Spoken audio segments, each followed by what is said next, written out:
This page is but an empty canvas on which I write. A life that I revelled in, I loved, and is now gone. It is the ghosts in the words. In the ink they etch the scene, the happy endings which we were never meant to be.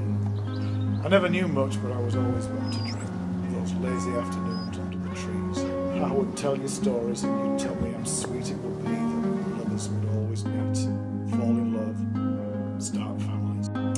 As hopeless romantics, we believed that we would last. Our future laid out like an ocean where we would cast the ship out and sail the open sea. It was a brief passage of time, drenched in that summer sunshine. It was the whisper in the air of love, a long, forgotten kiss.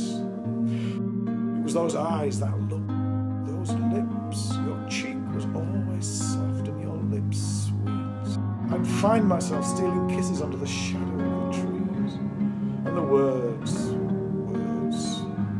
they all but went. Dried up on my tongue whenever you bent down to rest along my side. Holding each other close like man and bride.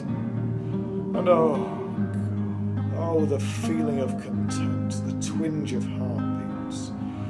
I knew what that meant, and we'd lie in silent serenity, alone, together, far from brash humanity.